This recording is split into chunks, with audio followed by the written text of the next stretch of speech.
Dans sa seconde vie, Su-Ming éveille la compétence d'or pour améliorer n'importe quel équipement au maximum, mais avant tout ça, dans l'antre de la mort de rang S, une foule de gens est rassemblée. Il y a beaucoup de choses effrayantes là-dedans, c'est pourquoi pendant des décennies, il est resté invaincu. Su-Ming a décidé de le défier tout seul. Il a tué la plus puissante bête aberrante de niveau divin, et pourtant une voix dit que Su-Ming devrait cesser de s'accrocher à la vie et remettre l'artefact divin. Il dit à Su-Ming de se rendre, affirmant que Su-Ming est un héros pour l'humanité et qu'ils lui accorderont une mort rapide. Il ajoute que si Su-Ming leur dit où il a caché l'artefact divin, il pourrait même laisser son cadavre intact. Su-Ming dit que penser qu'ils lui ont tendu une embuscade dès qu'il a terminé le donjon juste pour voler l'artefact divin, c'était donc leur plan depuis le début. L'ennemi continue de rire. C'est Zhang Xuan. Alors qu'il avance, leurs armes s'entrechoquent. Une fois de plus, Zhang dit que Su-Ming devrait remettre l'artefact divin au nom de leur ancienne fraternité. Il dit qu'il ne le tuera pas et qu'il ne fera que détruire ses pouvoirs. Après avoir ri, Su-Ming dit qu'il a dû être aveugle. Depuis ses 18 ans, il a traité Zhang comme un frère, combattant à ses côtés toutes ces années pour penser qu'il n'avait jamais vu à quel point il était vraiment venimeux. Puisque tout ce que Zhang veut, c'est l'artefact divin. Alors Su-Ming commence à préparer une attaque magique massive et puissante, laissant Zhang sans voix alors que l'aura se matérialise autour de lui. Su-Ming déclare que s'ils veulent goûter au pouvoir de l'anneau divin de la défiance, alors ils n'ont qu'à venir le prendre. Mais il doute qu'aucun d'entre eux en ait les moyens, car Su-Ming a maintenant le pouvoir de l'artefact divin, et ils ne peuvent pas agir imprudemment.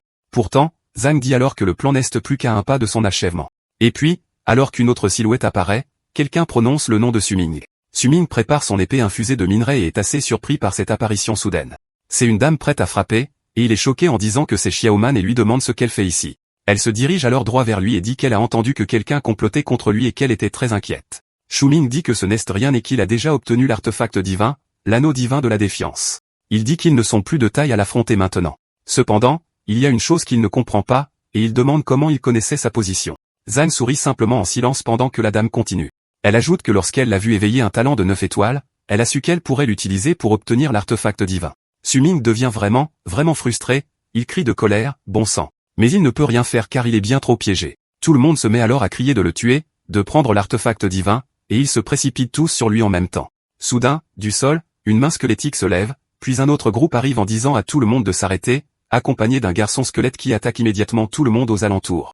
Su-Ming est assez surpris et demande ce qu'ils font ici. La dame avec le garçon squelette se révèle être Ji-Yao. Elle dit à Su-Ming de ne pas abandonner et qu'il ne peut pas laisser ces méprisables lâches obtenir l'artefact divin. C'est Ji-Yao, la nécromancienne. Zhang se moque et dit que c'est juste une autre personne qui cherche à mourir. Il prétend qu'il y a des dizaines de maîtres présents et que même un empereur descendant des cieux ne pourrait pas sauver Su-Ming maintenant. Après cela, tout le monde commence à attaquer Ji-Yao et le garçon squelette. Ji-Yao dit que ce sont vraiment des types pénibles. Zhang attaque alors en disant que quiconque se mettra sur son chemin mourra. Immédiatement, Su-Ming prévient Ji-Yao de surveiller son flanc. Ji-Yao le remarque, mais il est déjà trop tard alors que Zhang rit après avoir mené son attaque. Il lui dit de ne pas le prendre personnellement, l'appelant sa camarade de classe Ji-Yao. Maintenant, Su-Ming est encore plus dévasté car Ji-Yao est également vaincu. Il ne peut même pas la sauver. Zhang dit alors que ce n'est pas le moment de gaspiller de l'énergie à s'inquiéter des autres et dit à Su-Ming qu'il peut mourir aussi. Il place sa lame vers Su-Ming et lui dit de remettre l'artefact divin, disant qu'il pourrait envisager d'épargner sa vie sans valeur. Su-Ming est extrêmement frustré. Il essaie de se libérer des chaînes, mais quoi qu'il fasse, il ne peut pas bouger. Il n'arrive pas à croire ce qui se passe et les maudit tous. À ce moment, une technique de niveau divin jaillit, provoquant l'explosion d'une aura massive et la propagation de fumée partout. Zhang est forcé de reculer de quelques pas. Une autre personne crie, choquée, disant que ce pouvoir est une technique de niveau divin. Puis une voix appelle le nom de Ji-Yao. C'est Su-Ming qui s'est enfin libéré des chaînes. Il se précipite, attrape Ji-Yao, et lui demande pourquoi elle est venue, disant qu'il l'a laissé tomber tant de fois. Il est submergé par la tristesse. Ji-Yao répond en disant à Su-Ming que s'ils doivent mourir, alors ils mourront ensemble. Puis l'épée s'enfonce dans le sol, et Su-Ming prête un serment. Il dit qu'aujourd'hui, lui, Su-Ming, le dieu du massacre, jure que s'il renaît un jour, il les traquera tous et les mettra en pièces, en appelant Ren Xiaoman et Zhang Xuan par leur nom. Xiaoman est choqué et demande ce qu'il essaie de faire. Zhang comprend immédiatement et dit que Su-Ming essaie d'entraîner l'artefact divin avec lui dans l'antre de la mort. Ils commencent tous à bouger rapidement, réalisant qu'il ne leur reste plus beaucoup de temps. Zhang crie à tout le monde de l'arrêter et de récupérer l'artefact divin. Su-Ming répond en disant que s'ils veulent l'artefact divin, alors qu'ils viennent le chercher. Sur ce, il saute avec Ji-Yao directement dans l'antre. Plus tard, dans une zone très sombre, Su-Ming tient l'artefact divin dans sa main. Il se demande s'il est mort. Il sent son corps et commence à se demander où il est. Il se demande alors ce que cet endroit pourrait être. Soudain, un annonceur parle, disant que lors de la 127e cérémonie d'éveil de la première académie de Swanzong, le camarade Wang Yang a réussi à changer sa profession pour celle d'enchanteur, une profession de vie, avec un attribut inné de 3 étoiles. L'annonceur ajoute que la plupart des personnes éveillées aujourd'hui n'ont pas de profession de combat. Une autre voix commente que enchanteur est une profession de vie très utile et que son statut ne sera pas bas à l'avenir. À ce moment, Su-Ming réalise enfin qu'il est à la cérémonie d'éveil. Il ressent un fort sentiment de familiarité et réalise qu'il est retourné à l'époque de ses 18 ans, le jour même de la cérémonie d'éveil.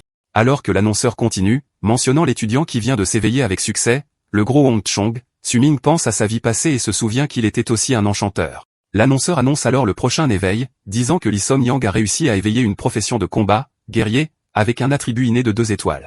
Tout ce qui se passe maintenant correspond exactement au souvenir de Su-Ming. Il réalise qu'il peut même prédire ce qui va se passer ensuite. Alors que les choses se déroulent comme prévu, il sourit et réalise qu'il est né de nouveau. Il pense alors à Zhang et à cette dame, et il se prépare. Il réfléchit que cette chance de revivre est peut-être la volonté du ciel, lui donnant l'opportunité de réécrire tous ses regrets. Soudain, des cris éclatent dans la foule alors que les gens crient que c'est une profession de combat caché. Il voit Zhang Tang s'éveiller avec succès en tant que guerrier au marteau magique. Zhang Tang est extrêmement heureux car son niveau d'attribut inné a atteint 8 étoiles. La foule commence à commenter, disant que la première profession de combat caché est apparue et que c'est Zhang Tang après tout, le jeune maître de la famille Zhang. Ils ont mentionné que son père est un empereur de guerre et sa mère une guerrière magique, donc sa lignée était pure dès le départ. Su-Ming réalise aussi que ce type est le même. L'annonceur félicite alors tout le monde, disant que la première académie de Swanzong a produit un génie de 8 étoiles si tôt cette année. Soudain, par derrière Su-Ming, une main le touche. Une voix dit que c'est là qu'il était et qu'on le cherchait depuis un moment. Su-Ming reconnaît immédiatement la personne derrière lui comme étant Ji-Yao. Ji-Yao lui demande pourquoi il a l'air si surpris et s'il y a quelque chose sur son visage. Su-Ming répond que ce n'est rien et dit qu'il voulait juste la féliciter à l'avance. Ji-Yao a l'air confuse et lui demande pourquoi il la félicite. Su-Ming se souvient de ce qui s'est passé plus tôt dans sa vie passée et pense à elle, remarquant à quel point elle est belle. Il lui dit que ce n'est rien et qu'elle comprendra quand elle montera dans un instant. Dans son cœur, il pense à quel point il est bon de la revoir. Peu après, l'annonceur appelle la camarade suivante, Ji-Yao. Ji-Yao est clairement surprise et réalise que c'est son tour. L'annonceur lui demande de placer sa main sur l'acier céleste. Ji-Yao s'exécute, et très vite la foule se remet à crier, disant que c'est encore apparu. L'annonceur annonce que Ji-Yao a éveillé une profession de combat caché, nécromancienne, avec un niveau inné de 7 étoiles. La foule explose à nouveau, criant que c'est incroyable et qu'une autre profession de combat caché est apparue. Quelqu'un commente que l'académie est vraiment populaire cette année. Su-Ming pense que tout se passe exactement comme prévu. Bientôt, c'est son tour, et l'annonceur appelle le nom de Su-Ming alors qu'il s'avance. Des gens dans la foule commencent à commenter que 2 professions cachées sont déjà apparues d'affilée et se demandent s'il pourrait vraiment y en avoir une troisième. Certains en doutent, disant que Su-Ming de la classe 1 n'est qu'un orphelin. Dans ce monde, dominé par les éveillés du pays du dragon de l'étoile bleue depuis des décennies, après l'arrivée du jour de l'éveil, chaque personne atteignant l'âge de 18 ans pouvait accomplir un changement de profession en participant à la cérémonie de l'éveil et devenir l'un des éveillés. Éveillés. Les éveillés ont complètement changé le visage de ce monde. Non seulement les éveillés peuvent posséder un pouvoir qui contourne les règles ainsi que la richesse et l'équipement pour changer leur destin, mais en même temps, ils doivent aussi affronter des bêtes géantes féroces, des donjons terrifiants et d'innombrables défis. Poursuivant ses pensées, Su-Ming se dit que dans sa vie passée en tant qu'orphelin, il vivait grâce aux fonds d'aide et aux bourses d'études. Le jour de la cérémonie de l'éveil, il a eu l'extrême chance d'être favorisé par les cieux, et un phénomène céleste est même apparu. Finalement, il s'est éveillé avec un attribut inné de 9 étoiles et la profession légendaire, dieu du massacre. Poursuivant ses pensées, Su-Ming se dit qu'aujourd'hui, dans cette vie, il fera à nouveau en sorte que tout le monde le voit sous un nouveau jour. Tout le monde observe attentivement. L'annonceur dit que ce genre de fluctuation pourrait signifier la naissance d'un génie avec un attribut inné de 9 étoiles ou même plus élevé. Une autre personne commente qu'un tel phénomène pourrait indiquer une autre profession cachée et se demande si c'est vraiment possible, disant que 3 d'affilée serait bien trop insensé. Su-Ming se dit de le laisser sentir la fluctuation de ses runes une fois de plus. Cependant, il remarque soudainement quelque chose d'étrange et réalise que c'est l'artefact divin, l'anneau divin de défi. Il pense, choqué, qu'il a en fait voyagé dans le temps avec lui. Puis il remarque autre chose et se demande ce que c'est. À ce moment, le système répond en disant que le plus puissant changement de classe, le système de lien divin, a été lié avec succès. Le système annonce qu'une nouvelle profession a été liée, que l'éveil est réussi, et que la profession mythique, dieu de l'épée, a été obtenue. C'est une profession mythique, dieu de l'épée. Su-Ming a du mal à y croire. C'est bien plus que ce à quoi il s'attendait. Tout autour devient soudainement rouge, même la zone de test elle-même. L'annonceur est choqué et dit que pour qu'un tel phénomène apparaisse, il se demande en quel genre de profession Su-Ming est en train de se changer. Les gens dans le public commencent à commenter. L'un d'eux dit que si c'est une profession de combat, ce serait démentiel. Mais si c'est une profession de vie, ce serait une véritable tragédie. Une autre personne se moque et dit qu'avec un tel phénomène, il est impossible que ce soit une profession de vie.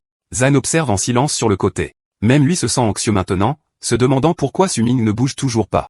La lumière rouge continue de devenir de plus en plus brillante. Su-Ming se dit que cette profession éveillée est dieu de l'épée, pas le dieu du massacre de sa vie précédente. Il réalise aussi que ce système doré est différent de celui qu'il avait avant. Peu après, une notification apparaît disant que le système a été identifié. La cible, Su-Ming, a été confirmée.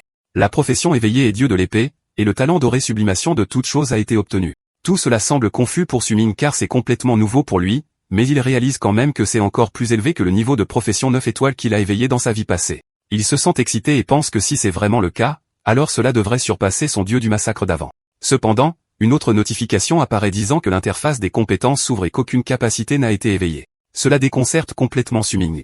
Il maudit à voix basse, se demandant quelle est cette absurdité et se plaignant que ça devrait au moins lui donner une compétence. Il se demande comment une chose pareille pourrait être digne d'un niveau doré. Quelqu'un dans la foule commence à se plaindre, disant que Su-Ming traîne des pieds. Une autre personne l'interpelle depuis la scène, lui demandant s'il a déjà terminé son changement de profession. Su-Ming s'inquiète de plus en plus. Il pense qu'avec pas une seule compétence éveillée, quelle différence y a-t-il par rapport à avant son éveil?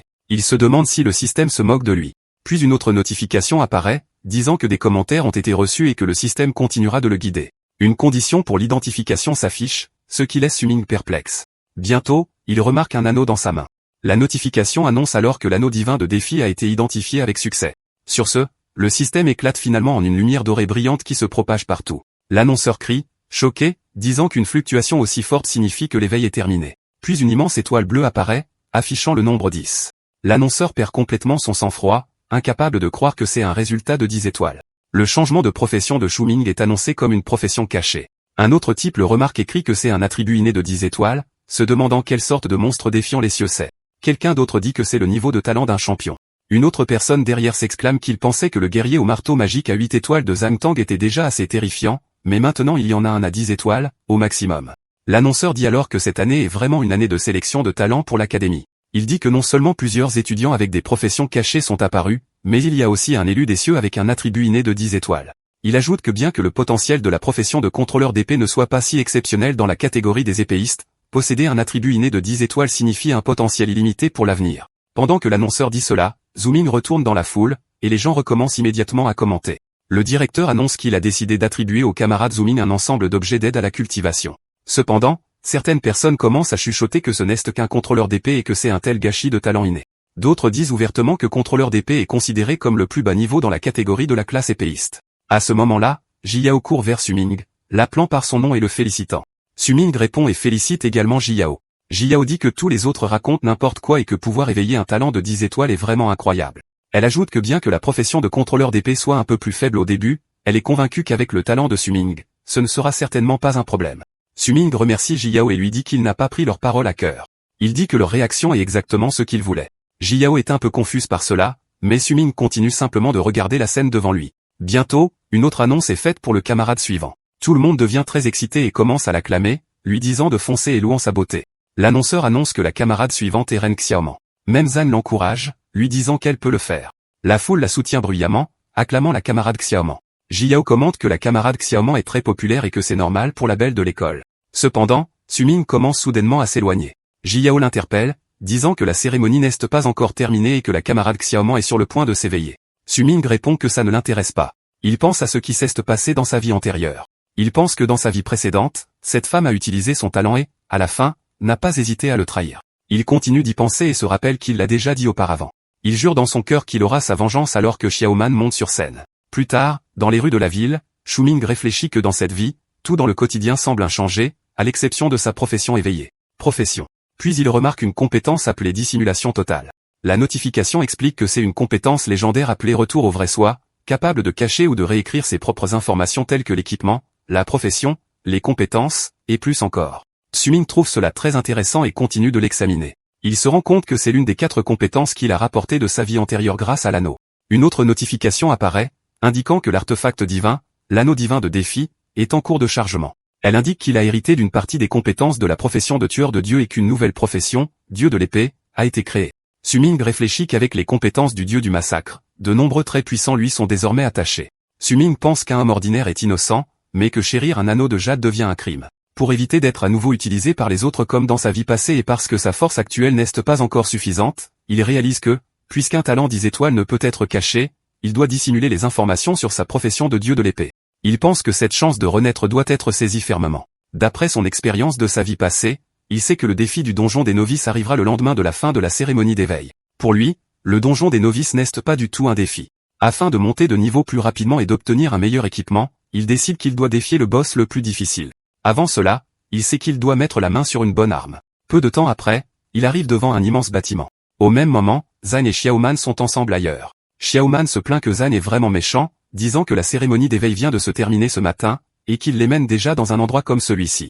Zhan grogne et dit de ne pas parler de la cérémonie d'éveil, se plaignant que Suming lui a complètement volé la vedette. Xiaoman lui dit de ne pas être en colère. Elle dit que bien que Suming ne soit qu'un contrôleur d'épée, les attributs qu'il a éveillés sont trop élevés et qu'il aura certainement une grande utilité à l'avenir. Zhan s'arrête et demande ce qu'elle veut dire par là. Xiaoman lui montre alors son téléphone et lui dit de regarder. Zhan réagit en demandant ce que c'est. Xiaoman explique que si elle va appâter un peu Suming, il mordra certainement à l'hameçon et leur sera utile à l'avenir. Ailleurs, à l'intérieur d'un autre grand bâtiment, une femme accueille chaleureusement les clients dans la zone d'achat d'armes au 12e étage et souhaite à tous une agréable expérience de magasinage. Suming pense que c'est le bon endroit. Il observe qu'il semble que les cérémonies d'éveil dans les écoles voisines soient toutes terminées et que les étudiants éveillés se préparent maintenant pour l'épreuve du donjon des novices de demain.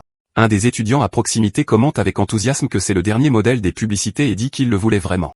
Un autre étudiant soupire et dit d'oublier, expliquant que des étudiants éveillés comme eux ne pourraient jamais s'offrir une arme aussi chère. Il ajoute qu'ils devront simplement compter sur leur capacité d'éveil, travailler comme des forcenés et gagner de l'argent à l'avenir. Une autre personne montre soudainement quelque chose et dit que c'est l'épée glaciale du tyran. Il explique qu'elle a été récemment forgée par un joueur de la classe des grands épéistes de très haut niveau et dit qu'il n'arrive pas à croire qu'elle soit déjà disponible sur le marché. Une autre personne commente que le prix est de 1 million de pièces d'avènement et dit que c'est incroyablement cher. Quelqu'un d'autre répond que, bien sûr, ça l'est, expliquant que tant que l'épée touche la cible, elle peut complètement geler le sang à l'intérieur d'un monstre. D'autres s'exclament avec étonnement que c'est une arme de grade diamant. Suming, cependant, pense que cette arme est une contrefaçon. Il se souvient que dans sa vie passée, le groupe de marchands qui vendait ces contrefaçons a été arrêté plus tard. À ce moment-là, quelqu'un demande soudain s'il est son camarade, Suming. C'est une femme.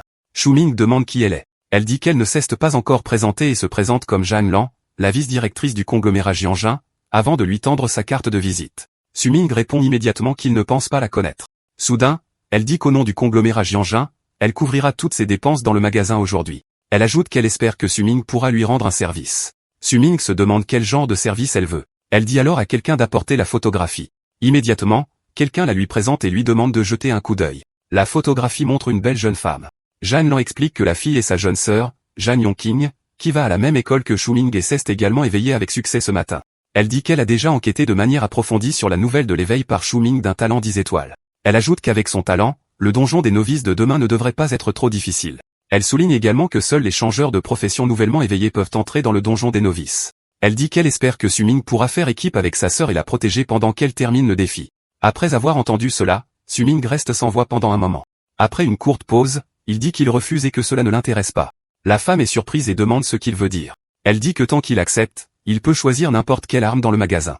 Les gens autour d'eux sont confus et chuchotent entre eux, se demandant s'il a vraiment refusé. Zhan Lan dit alors qu'en tant que camarade et étudiant pauvre qui vient de s'éveiller, il ne devrait pas refuser son offre. Suming répond calmement et demande si c'est vrai. Puis il dit que dans ce cas, il le veut, en montrant un objet extrêmement cher. C'est l'épée froide du ciel glacial, au prix de 1 million de pièces d'avènement. La foule allait et commence à dire qu'il fait une demande scandaleuse. Même Zhan Lan est choquée. Elle l'interroge avec colère, demandant s'il lui complique délibérément la tâche et s'il pense vraiment valoir 1 million avec son statut actuel. Suming dit que n'est-ce pas elle qui a dit qu'il pouvait choisir ce qu'il voulait et que si elle n'est pas d'accord, alors ils peuvent simplement oublier. Il ajoute qu'il y a beaucoup de choses où les gens peuvent prendre des raccourcis en utilisant leur pouvoir financier et lui dit de dire à sa sœur de mettre tous ses efforts dans la préparation du test du donjon des novices de demain.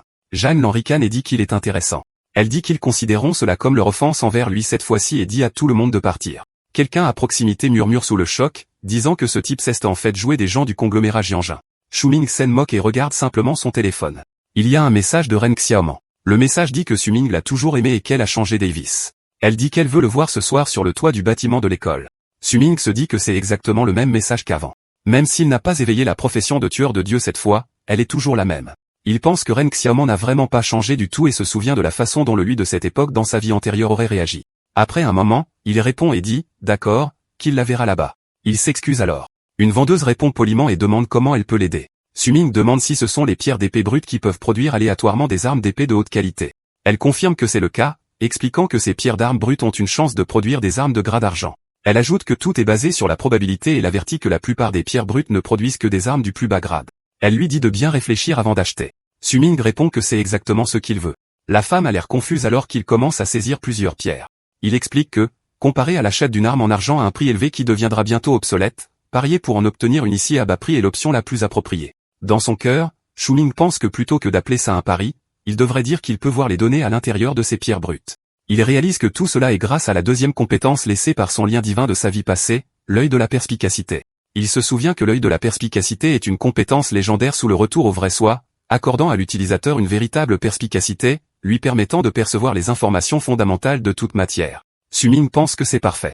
Comparé aux armes en argent ordinaires qui se vendent pour des milliers ou même des centaines de pièces d'avènement, en obtenir une maintenant pour seulement 50 est une véritable aubaine. C'est parfaitement adapté pour lui maintenant qu'il est redevenu un étudiant pauvre. Soudain, un autre type remarque Shu-Ming et dit que n'est-ce pas le gamin qui vient de rejeter la famille Zhan et le conglomérat. Il demande ce que Shu-Ming tient dans sa main. Il s'approche immédiatement et se moque de lui, disant que ce n'est pas une de ces pierres d'armes brutes pourries utilisées pour parier sur des armes. Une autre personne ricane et dit qu'il pensait que Shu-Ming était un gros bonnet plein de confiance, rejetant une offre d'un conglomérat juste pour venir ici jouer avec des pierres pourries. Il rit et demande si Shu-Ming est un idiot. Shu-Ming ne fait que soupirer. Dans son cœur, il pense qu'il reconnaît cette personne. Il se souvient que c'est Yang Ding, le gosse de riche spécialisé dans l'intimidation des étudiants de classe inférieure dans sa vie passée, et pense à quel point il est agaçant. Shu-Ming prend alors la parole et leur dit qu'il s'adresse à eux. Les autres réagissent avec confusion et demandent ce qu'il veut. Shu-Ming demande calmement s'il ose parier 5000 pièces d'AV qu'il peut obtenir une arme en argent. Il se regarde, reste silencieux un instant, puis éclate de rire. Il se moque de lui en disant que c'est vraiment un idiot et que ce genre de pierre d'armes brute a 99,99% de chances de produire des déchets. Ils affirment n'avoir jamais vu quelqu'un qui aime autant donner de l'argent si volontiers et continue de rire. Shu-Ming se contente de sourire et dit qu'on verra bien qui finira par donner de l'argent à qui. Les autres acceptent immédiatement, disant que c'est réglé et qu'ils vont l'ouvrir tout de suite, l'avertissant de ne même pas penser à se défiler. Une notification apparaît, confirmant l'ouverture de la pierre brute. Quelqu'un derrière eux se moque à nouveau de Shu-Ming, disant qu'on verra bien si un pauvre type comme lui peut même cracher 5000 pièces d'AV. À ce moment-là, Shu-Ming active sa compétence œil de perspicacité. Dans son esprit, il peut clairement voir le résultat. Calmement, il lui dit de sortir. Tout le monde autour est choqué, incapable de croire ce qui est sur le point d'apparaître. Peu de temps après, une arme étonnante émerge, laissant tous les spectateurs complètement abasourdis. Une notification apparaît indiquant qu'une arme a été acquise, épée à tranchant cramoisi en fer noir, argent de qualité inférieure. Son effet spécial est buveur de sang, ce qui permet à l'épée d'absorber le sang des monstres blessés et de l'utiliser pour guérir les blessures du porteur. Tenant l'arme à la main, Shu-Ming commente que c'est une très bonne arme. Dans son cœur, il pense que c'est parfait pour le rendez-vous de ce soir. Les types riches sont complètement sous le choc. Ils disent qu'il a vraiment eu un coup de chance. Shu-Ming dit calmement que cette épée n'est pas mauvaise et qu'elle a même un effet de vol de vie, lui évitant ainsi d'avoir besoin d'un guérisseur. Peu après, une notification apparaît indiquant qu'il a obtenu l'épée en acier chêne, de grade argent, avec un effet de vol de vie de plus 10%. Les types riches sont abasourdis. Shu-Ming leur rappelle alors qu'un pari est un pari et dit qu'il va prendre les 5000 pièces d'AV maintenant, demandant s'ils ont un problème avec ça. Quelques instants plus tard, le transfert d'argent est terminé. L'un des types riches le foudroie du regard et dit qu'il se souviendra de lui. Shu-Ming répond nonchalamment que la prochaine fois, il ne devrait pas parier avec les gens si facilement. Une femme à proximité commente avec incrédulité que les statistiques sont en plein milieu et que cela fait des années que personne dans la boutique n'a réussi à obtenir une arme d'une pierre d'arme brute. Shu-Ming demande alors poliment s'il peut aussi avoir un fourreau assorti. Il ajoute que s'il se souvient bien, cela devrait coûter exactement 5000 pièces. La femme accepte précipitamment et lui dit de venir par ici pour choisir un fourreau. Pendant ce temps, un autre type derrière eux presse tout le monde de se disperser, disant que ce gamin a juste beaucoup trop de chance et qu'il devrait partir. Une autre notification apparaît indiquant qu'un fourreau de grade argent a été obtenu avec l'effet de réduire la consommation de durabilité de l'arme de 50%.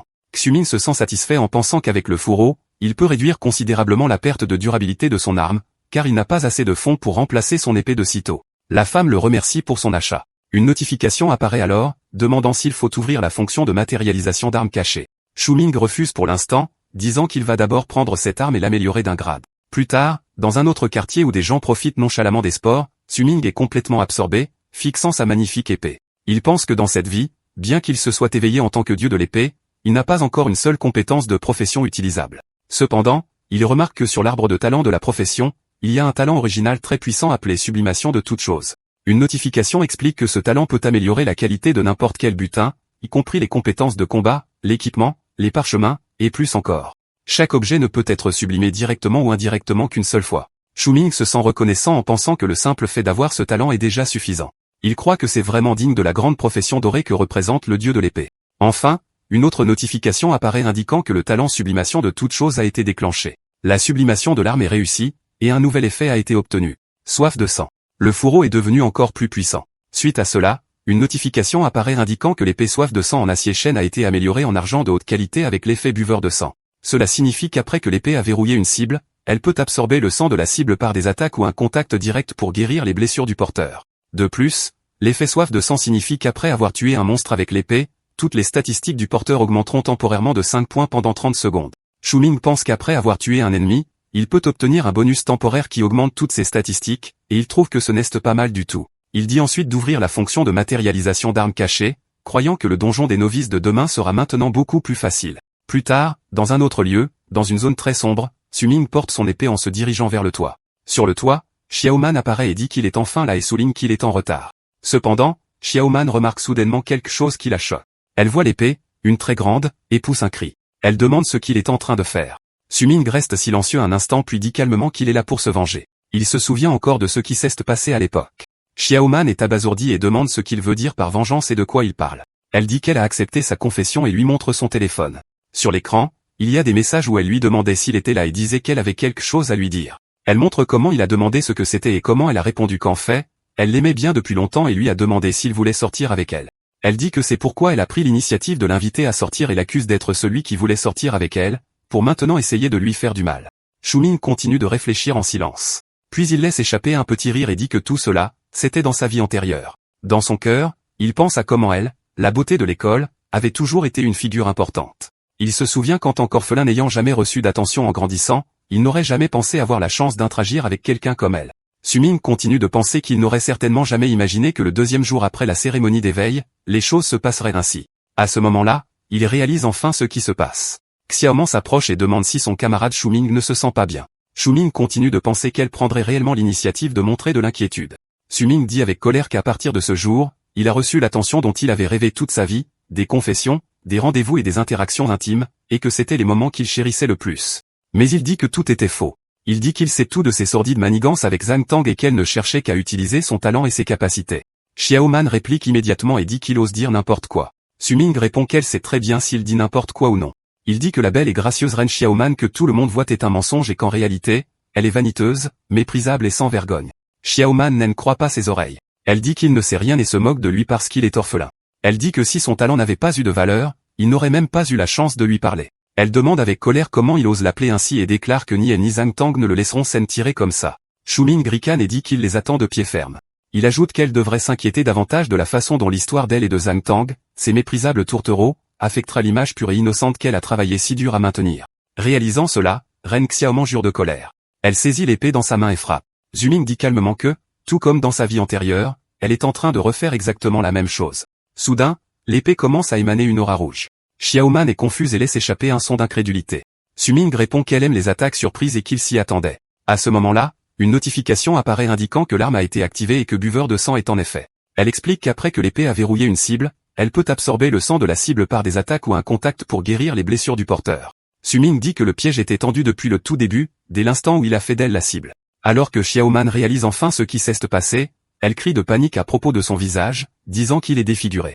Xu Ming lui dit froidement qu'elle l'a bien cherché et que l'heure de sa vengeance a sonné. Il dit qu'elle peut demander à Zhang Tang de le tuer si elle le veut, puisque c'est l'homme pour qui elle l'a trahi. L'épée à la main, Xu Ming se retourne et commence à s'éloigner. En partant, il lui dit de retourner voir Zhang Tang et de lui dire qu'il est le bienvenu pour venir régler ses comptes avec lui n'importe quand. Il dit que la gifle d'aujourd'hui doit être considérée comme quelque chose qu'il a personnellement infligé et qu'elle tranche également l'affection qu'il chérissait autrefois. Il lui dit de l'accepter comme un cadeau. À ce moment, une notification apparaît. Elle énumère plusieurs récompenses, dont une pilule de renforcement de la moelle, un pack cadeau de tenue de combat et 10 000 pièces d'aventurier. La notification explique qu'il s'agit d'un pack cadeau de novice exclusivement pour l'étudiant Xu Ming au talent 10 étoiles, offert par l'école en récompense.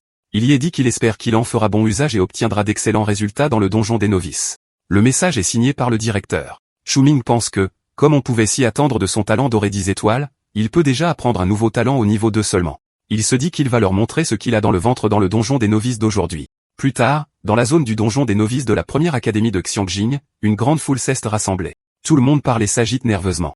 Xu Ming est là aussi, et bientôt, des gens derrière lui commencent à s'approcher. L'un d'eux demande si le camarade Xu Ming peut faire équipe avec eux. Il dit qu'avec le potentiel du talent 10 étoiles de Xu Ming et l'aide du pack cadeau de novice du directeur, même en tant que contrôleur d'épée, finir le donjon des novices devrait être facile, et il demande à se joindre à lui. Une autre personne ajoute que leurs professions peuvent compenser les faiblesses d'un contrôleur d'épée, leur permettant de se compléter et d'augmenter la valeur de contribution qu'ils gagnent.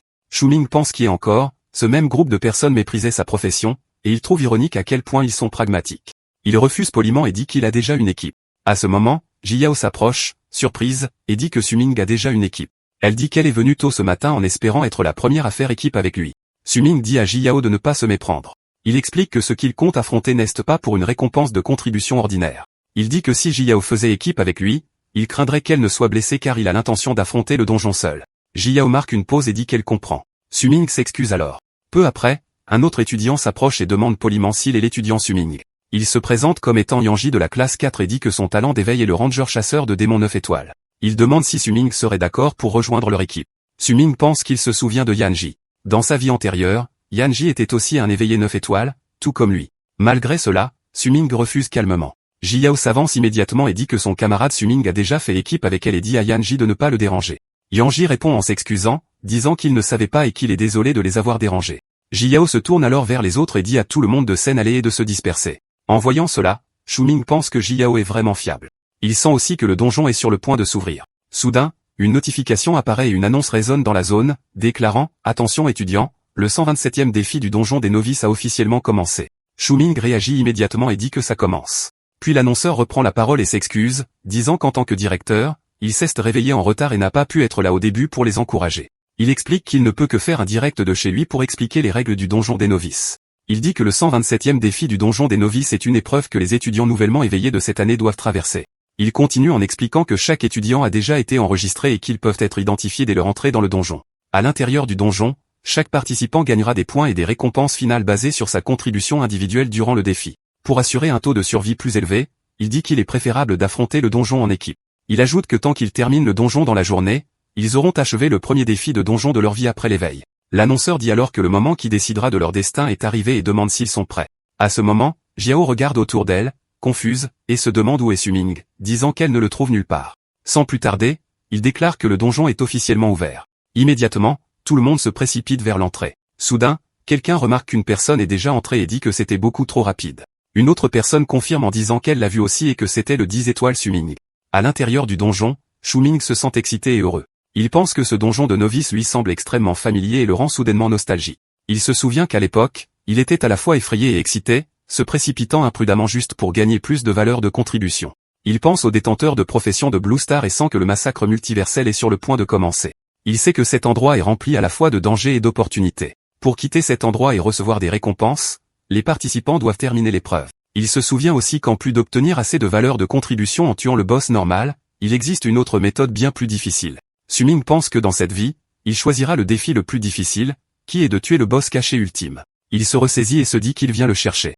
Bientôt, d'innombrables insectes et bêtes errent dans l'obscurité de la forêt de la marée déchaînée, une zone de niveau F. Suming observe son environnement et pense que la carte du donjon des novices est aléatoire chaque année. Cet endroit est complètement différent de la carte qu'il a rencontrée dans sa vie antérieure. Il réalise aussi que tous les points d'apparition des portails de donjon sont aléatoires, ce qui signifie que la planification d'itinéraire est différente pour chaque participant, et les monstres qu'ils rencontreront seront également différents. Un monstre arbre se dresse au loin.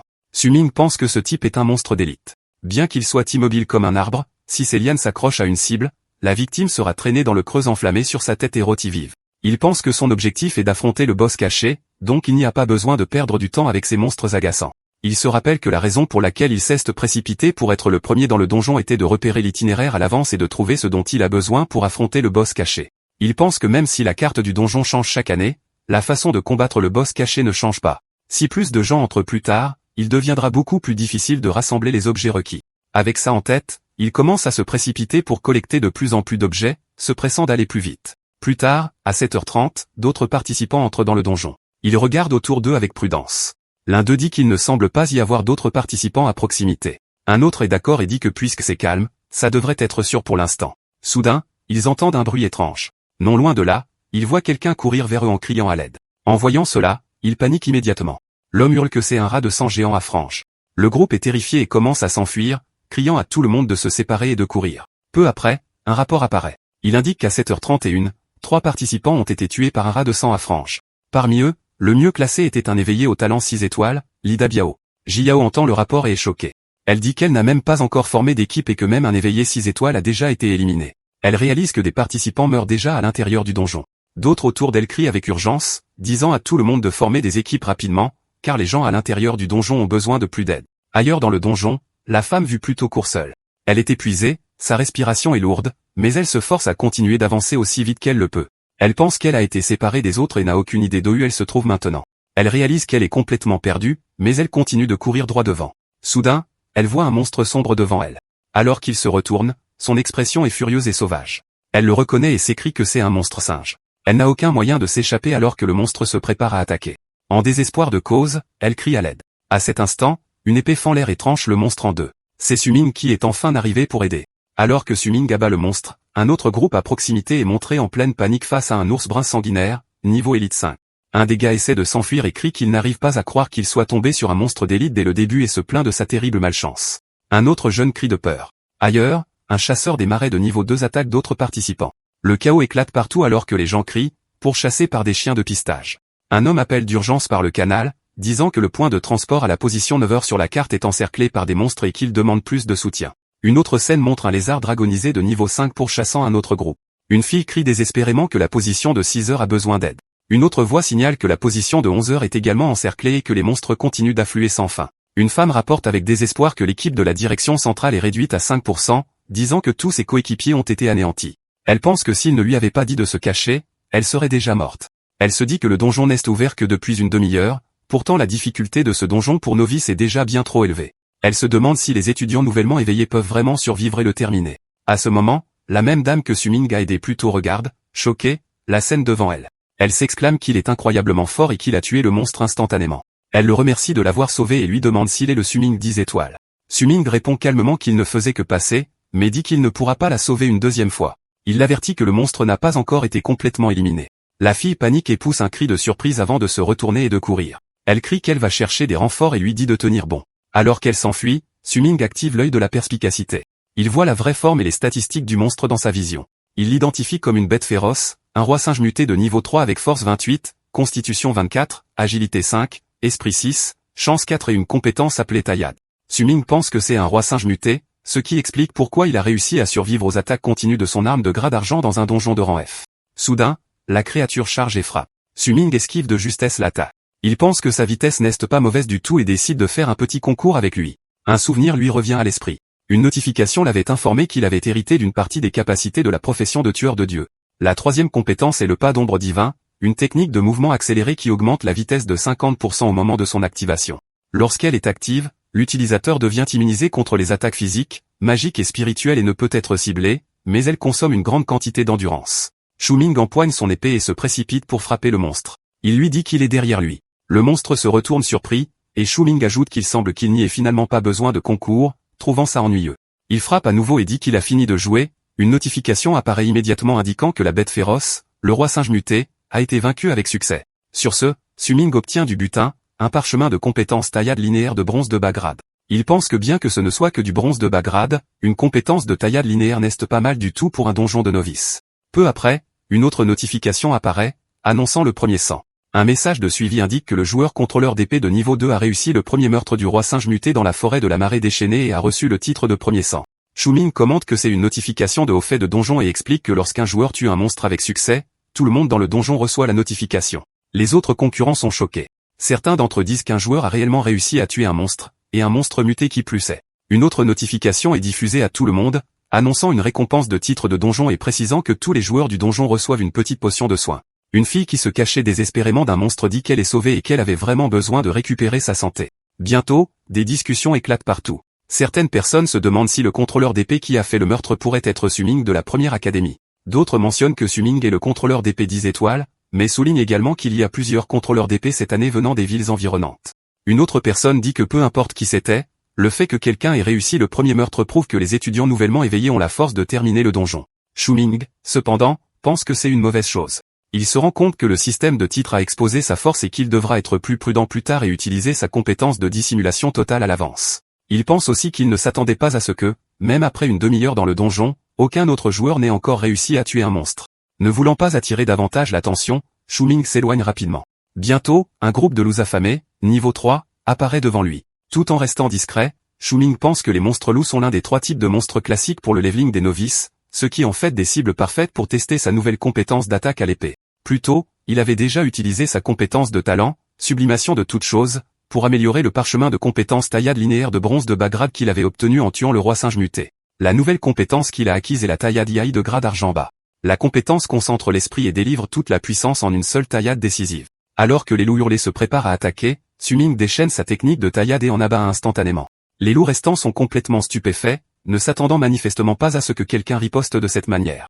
En essayant sa nouvelle compétence, Su-Ming abat les loups les uns après les autres. Une notification apparaît, indiquant qu'il a tué un loup affamé et gagné 80 points d'expérience. Peu après, une autre notification apparaît, indiquant qu'il a tué un loup affamé et gagné 800 points d'expérience.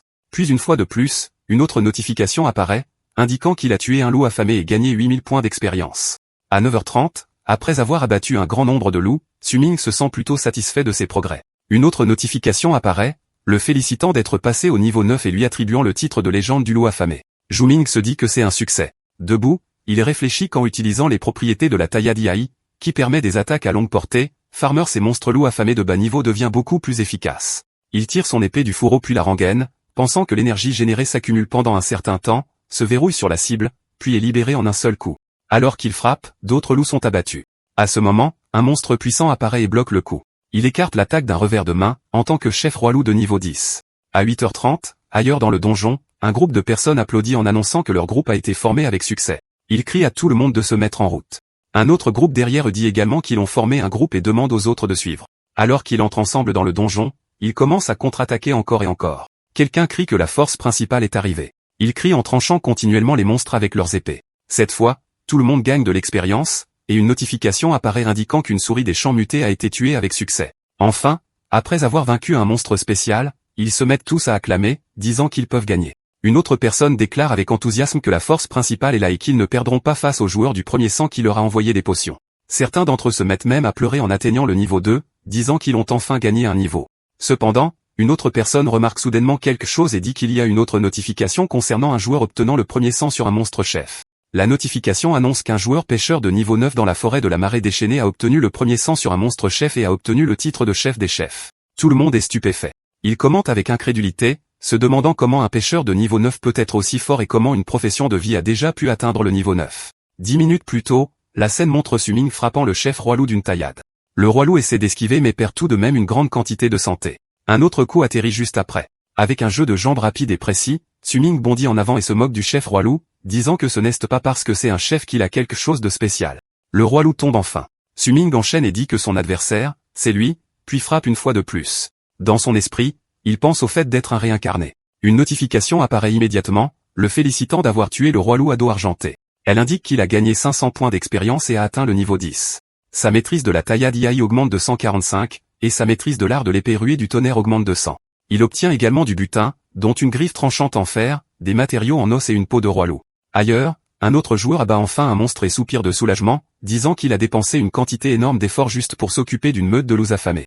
Un autre gars derrière lui ajoute qu'ils ont eu de la chance que le parchemin d'augmentation d'attaque offert par le titre du donjon soit arrivé à temps, sinon ils auraient probablement été anéantis. Le premier gars se plaint à nouveau, se demandant ce qui ne va pas avec ce donjon.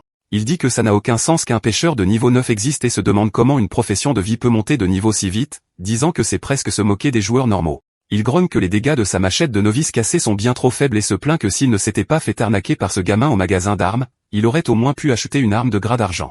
Une autre personne essaie de calmer les choses et dit que frère Yang Ding ne devrait pas être si en colère et que la chance de ce gamin est tout simplement trop bonne. Yang Ding explose de colère et lui crie de se taire, le traitant d'inutile. Il dit que c'est lui qui encaissait les dégâts tout le temps et que même après avoir partagé l'expérience et tué tant de loups, il n'a atteint que le niveau 2. Il se maudit d'être le plus grand des pigeons et fulmine de ne pas savoir si ce gamin est déjà entré dans le donjon. Il jure que s'il le croise, il le détruira juste pour passer sa colère. L'autre type essaie rapidement de le calmer et lui dit de ne pas s'énerver, soulignant qu'ils ont tous atteint le niveau 2 maintenant et que continuer à farmer les monstres loups deviendra beaucoup plus facile. Yang Ding répond par un grognement froid. Plus tard, Su-Ming remarque le chiffre 10 apparaître à côté de sa barre de vie. Il pense que ça y est, c'est enfin arrivé. Une notification apparaît, le félicitant d'avoir atteint le niveau 10 et annonçant que la quête de changement de profession principale a été déclenchée. Le contenu de la quête sera sélectionné aléatoirement en fonction de sa situation actuelle. Su-Ming pense que dans cette vie, la première quête de changement de classe se déclenche toujours au niveau 10. Une autre notification répète que le contenu de la quête est en cours de sélection aléatoire en fonction de sa situation actuelle.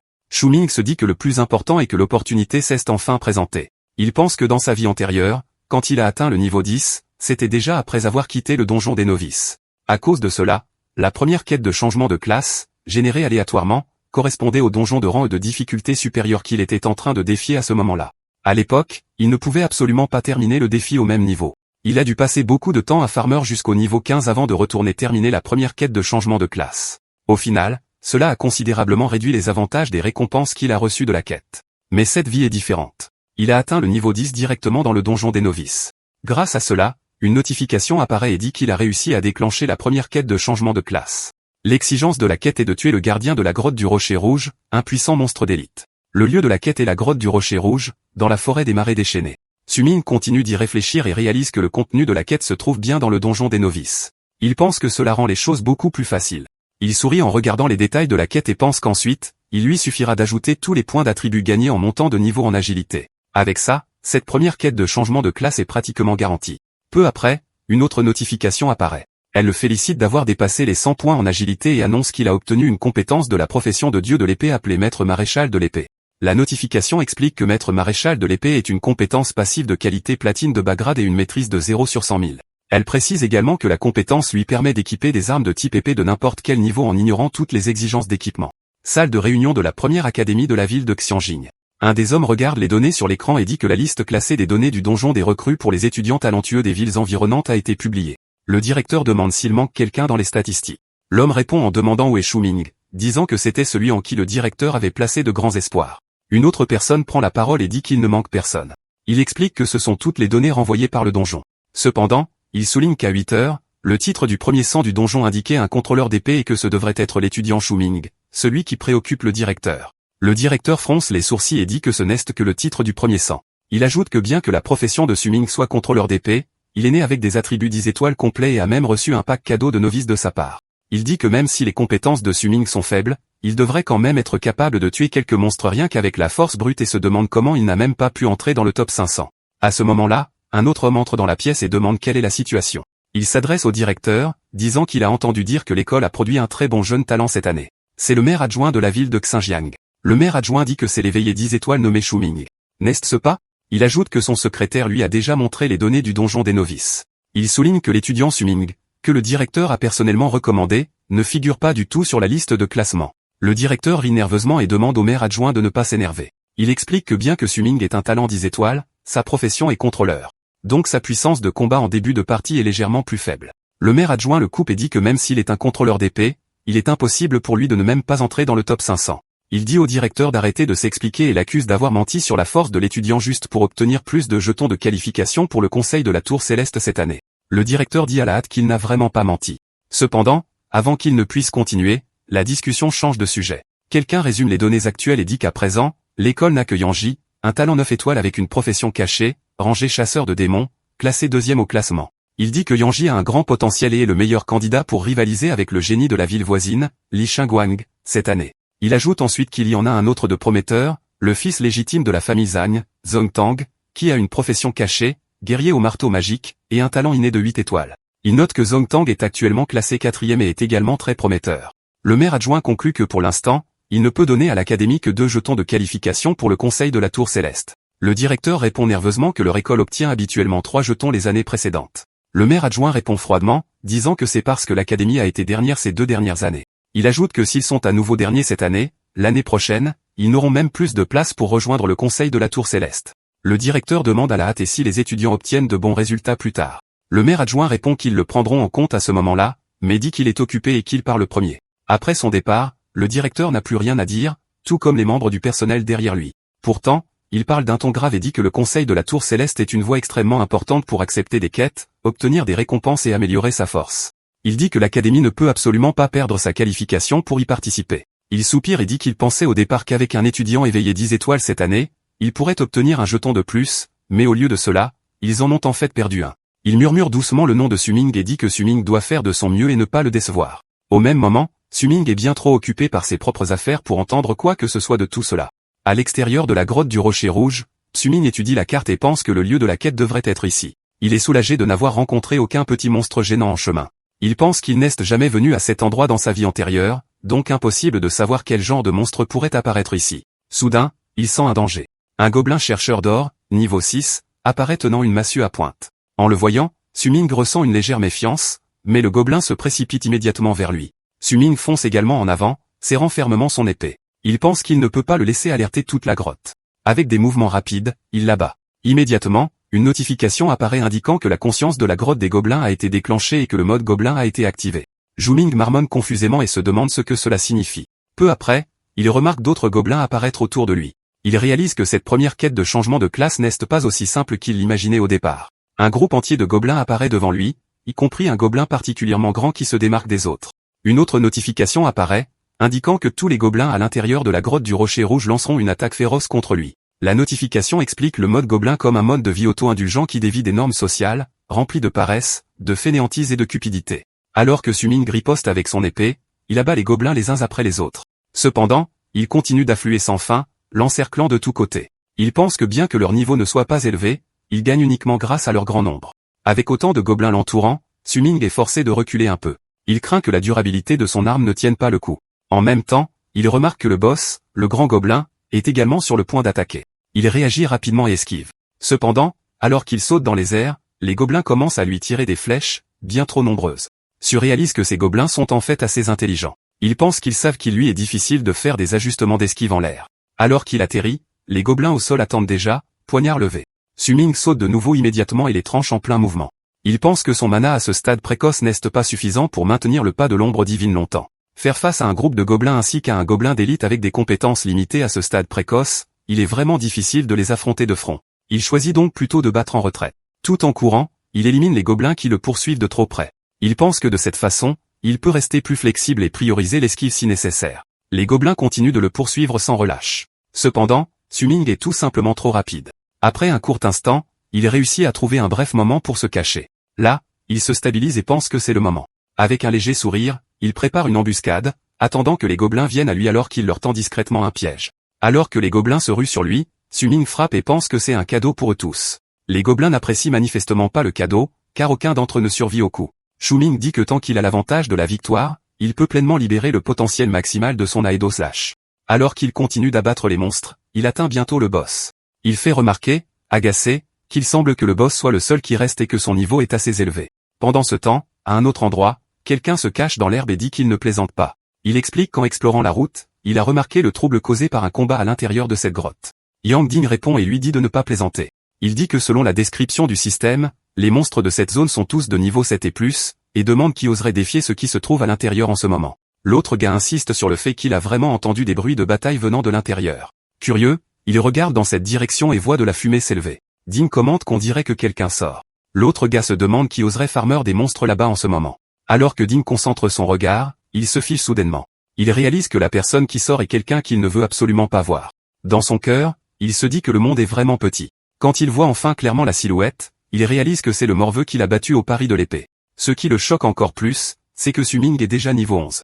Au même moment, Zhu-Ming pense que cette première quête de changement de classe est en fait assez intéressante. Il réfléchit que l'étape précédente était dangereuse, mais finalement sans risque. Soudain, il sent un danger. Alors que Ding lève son arme et frappe, Zhu-Ming s'écarte rapidement et esquive. Ding est choqué et crie qu'il a vraiment esquivé. Il ordonne à tout le monde d'encercler Zhu-Ming et de ne pas le laisser s'échapper. Zhu-Ming répond calmement qu'il n'a aucune intention de s'échapper. Ding ricane et dit que l'autre jour, Zhu-Ming lui a fait subir une perte et qu'aujourd'hui, il ne peut s'en prendre qu'à sa malchance d'avoir été attrapé dans le donjon. Zhu-Ming les regarde attentivement et dit qu'il les reconnaît maintenant. Ding continue de demander si Zhu-Ming a peur maintenant. Zhu-Ming répond nonchalamment qu'il ne se souvient pas vraiment de qui ils sont. Ding est instantanément furieux et profondément offensé. Il explose de colère, criant que Zhu-Ming les a complètement oubliés. Il jure bruyamment, disant que ça l'énerve encore plus que Zhu-Ming ait oublié de lui avoir gagné 5000 pièces d'AV. Il ordonne à tout le monde de l'attraper et d'abattre Zhu-Ming ensemble. Alors que le groupe se précipite, Zhu-Ming dit calmement qu'il n'est pas nécessaire d'utiliser la force juste parce qu'il ne se souvient pas d'eux. Puisque les choses en sont arrivées là, il dit qu'il pourrait aussi bien essayer sa nouvelle compétence. Zhu-Ming dégaine son épée et commence à frapper tout le monde autour de lui en utilisant le contrôle de l'épée. Pas une seule personne ne s'en sort sans être touchée par la lame. En un court instant, tout le monde est projeté au sol, criant de douleur. Voyant cela, Zhu-Ming se dit que c'est une grande réussite. Pendant ce temps, Ding est complètement déconcerté. Il crie, incrédule, en disant que c'est le contrôle de l'épée et en demandant comment c'est possible. Il dit qu'il n'arrive pas à croire ce qui se passe car le contrôle de l'épée est une compétence que seuls les contrôleurs d'épée de niveau intermédiaire peuvent apprendre et se demande comment Zhu-Ming pourrait déjà la connaître. Alors que d'autres coups volent dans leur direction, Zhu-Ming réfléchit calmement à la situation. Il se souvient que la compétence de contrôle de l'épée provenait à l'origine d'un parchemin de compétences de rang argent lâché en tuant un gobelin d'élite. Il l'a ensuite amélioré en un parchemin de compétences de rang or en utilisant son talent sublimation de toutes choses, et après cela, il cesse de débloquer au hasard en tant que compétence. Il pense qu'il ne s'attendait pas à être aussi compatible et à débloquer réellement le contrôle de l'épée. Il réalise qu'avec ça, la nouvelle se répandra certainement, et les gens seront encore plus convaincus que sa profession est vraiment contrôleur d'épée. Plus important encore, il se souvient qu'après avoir tué les gobelins dans la grotte de la Roche Rouge, il a obtenu une carte de lieu caché du coffre final de la première quête de changement de classe. Quand Xu Ming voit la notification confirmant la carte du lieu caché, il est choqué et momentanément sans voix. La notification continue, indiquant qu'il a obtenu les coordonnées d'un trésor caché, grotte de la Roche Rouge, deuxième partie. Xu Ming est confus et se demande pourquoi c'est encore la grotte de la Roche Rouge. Puis il remarque une ligne supplémentaire en dessous indiquant les coordonnées d'un trésor caché. Grotte de la Roche Rouge, deuxième partie, commerce et vie des gobelins. Le sous-titre vie des gobelins le laisse encore plus perplexe. Plus tard, à 11h30, un autre groupe célèbre avec enthousiasme, disant qu'ils ont réussi. Ils sont ravis d'avoir enfin réussi à abattre un monstre. Elles disent qu'elles ont travaillé ensemble pour éliminer tous les petits monstres de la zone et rient, demandant qui a dit qu'une équipe de filles ne pouvait pas survivre. Elles rient ensemble et disent fièrement qu'il n'y a pas de garçons ici, seulement des filles. L'une d'elles ajoute qu'elles doivent vraiment remercier Fin Foncé, l'éveiller cette étoile, d'avoir accepté de les porter. Elle suggère qu'elle continue et distribue le butin. Une autre fille demande à Fin Foncé si elle va bien et si elle n'est pas trop fatiguée. Quelqu'un d'autre suggère de vérifier si de bons objets sont tombés. Fin Foncé répond qu'elle va bien. Cependant, quand l'une des filles se retourne, elle se fiche soudainement. Elle demande où est passée l'autre coéquipière. Elle n'arrive pas à y croire, disant que la coéquipière a disparu comme de la fumée. La panique s'insinue dans sa voix alors qu'elle demande où elle est allée et comment elle a disparu. Elle dit que la coéquipière était là il y a un instant en train de distribuer le butin, que les monstres de cette zone auraient déjà dû être éliminés, et qu'elle ne voit rien d'étrange au sol.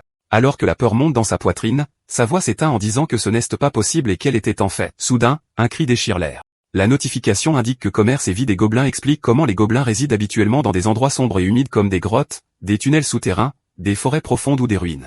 Il est dit qu'ils craignent la lumière vive, donc ces environnements les aident à se cacher, à éviter les prédateurs naturels et à créer des opportunités d'embuscade et de pillage. La notification continue, expliquant que les gobelins vivent généralement en groupes formant de petites tribus ou clans dirigés par un chef ou un ancien.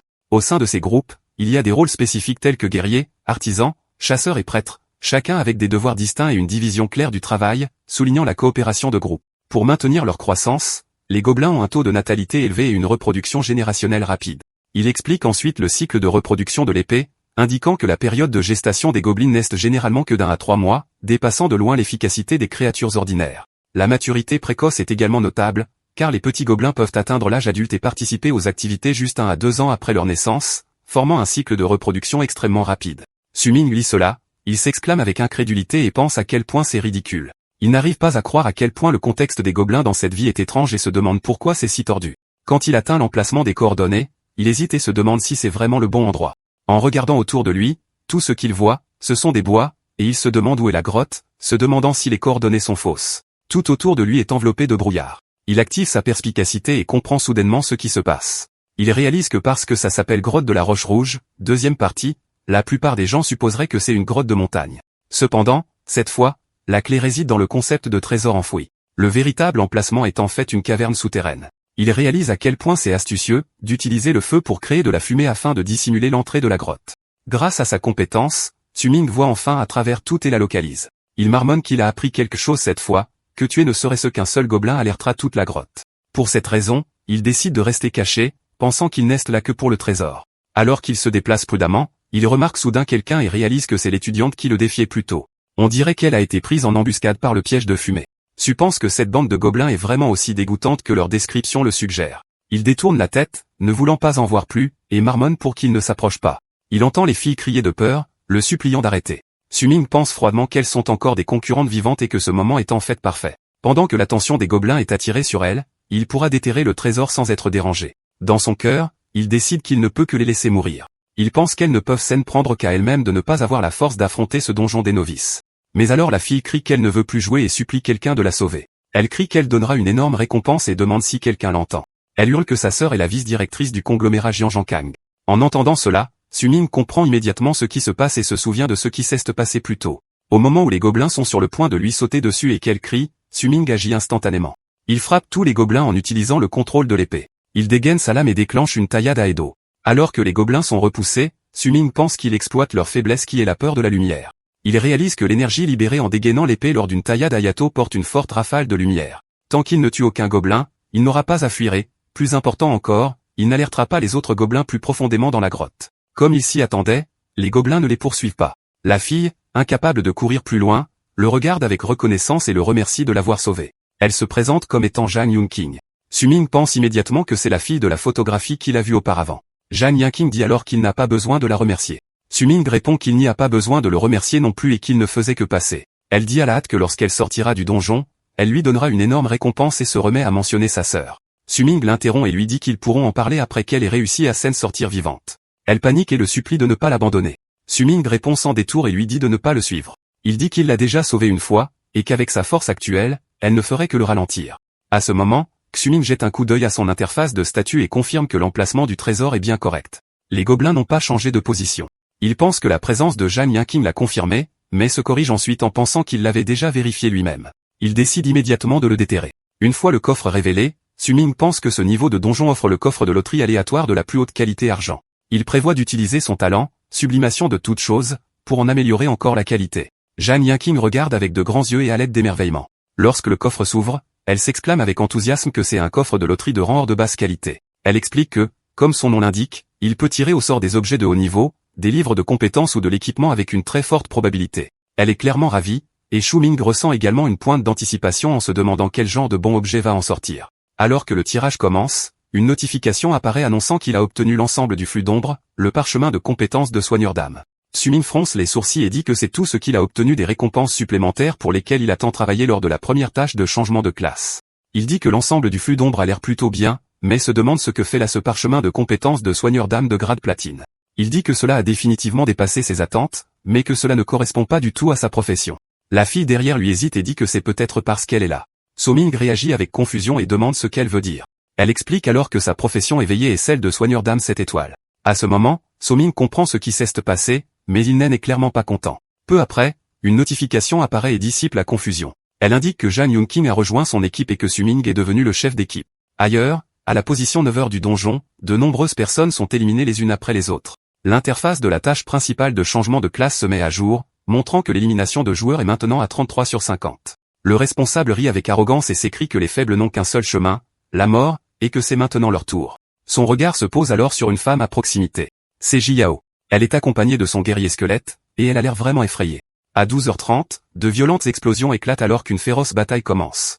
Ji-Yao reste silencieuse, faisant de son mieux pour se cacher du monstre qui a déjà éliminé de nombreux joueurs. Cependant, l'ennemi sent son mouvement. Elle est vraiment terrifiée. L'homme frappe soudainement dans sa direction et se moque d'elle, disant que c'est comme jouer à l'aigle qui attrape les poussins. Ji-Yao est projeté en arrière par l'attaque. L'homme ricane alors et dit qu'il ne s'attendait vraiment pas à ce qu'une femme comme elle résiste à sa chasse aussi longtemps. Il dit qu'elle lui a fait perdre pas mal de temps, mais la complimente tout de même en disant que pour une fille, elle a un certain talent.